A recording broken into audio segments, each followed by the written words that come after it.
Focus. Ideate. Innovate. Enable.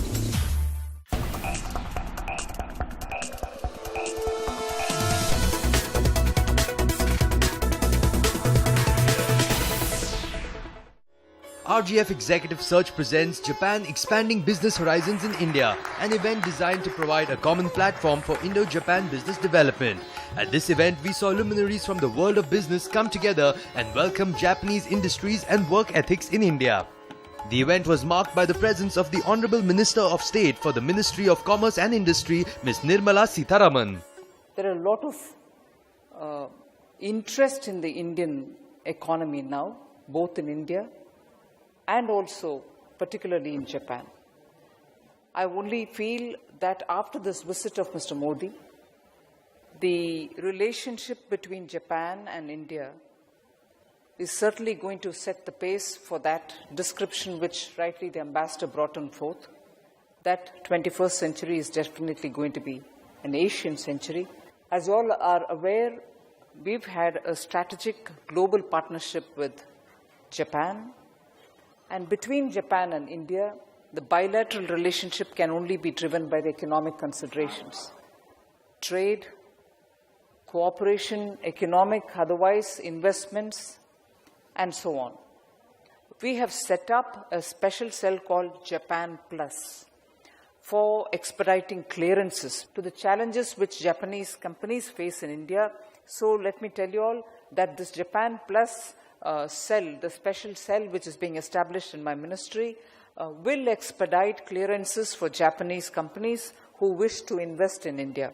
This cell will fast-track proposals from Japanese companies and SMEs and will lead to increased FDI from Japan, along with increase in the number of Japanese companies operating in India. Further, during the event, a panel discussion was held to discuss the growing interest of Japan in the Indian economy and what lessons India can learn from Japan. The esteemed panelists on the discussion were R. Suresh, MD, RGF Executive Search; Aditya Vij, CEO, Fortis Healthcare; Shin Oya, Chief Representative India, Japan Bank for International Cooperation; and CP Gurnani, MD and CEO, Tech Mahindra. To my left, I wanted to find out from you. You promote investment. You also are a major investor and stakeholder in the much talked about DMIC infrastructure project. Now, I want to ask you one fundamental question. When the Japanese industrial groups beehive into India, what's their main excitement? Other than the fact that there's a big potential here to do business, but what's exciting them? I think you said except for that, potential or expansion market, but I need to repeat that's a very big factor actually, of course.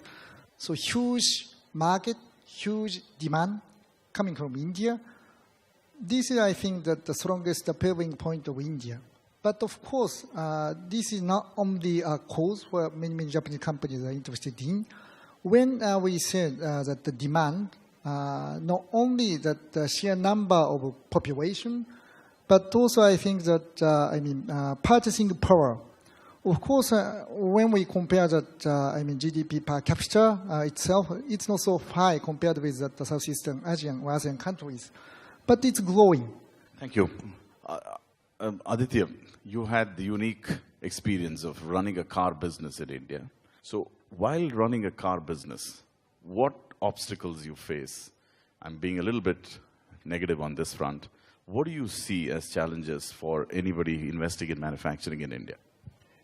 Having spent over 2 decades in the automotive business, I would say the business was very, very, very tough in India. Things started changing, obviously, when we, in 1994, decided to liberalize and became pretty much on even keel between global manufacturers and domestic manufacturers.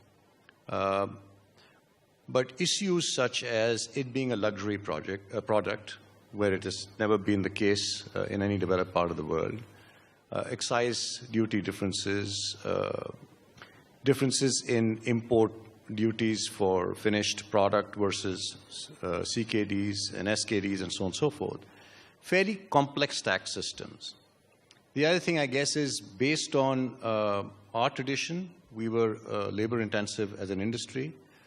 On the other hand, clearly, Japanese leadership in Suzuki demonstrated that local automation, local ingenuity could yield much better results, much better productivity, and much lower cost over time.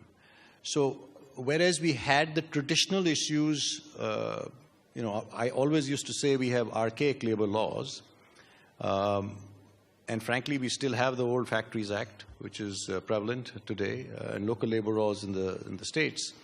On the other hand, with the current overtures, I'm so optimistic all this is set to change with a new manufacturing policy in the offing. All that is in government visibility today, and therefore the opportunity is huge to give impetus to the economy, which will yield and result in excellent growth for international companies wanting to do business in India, and specifically with the relationship we have with Japan. India has a huge market, and as Mr. Modi mentioned, that the demography, this is very important. So you have very good demography, and population is growing, so very good market. Second thing we should not omit is you have very good talent. I mean, good engineering, good human resources. So Japanese company would like to utilize such kind of talent more.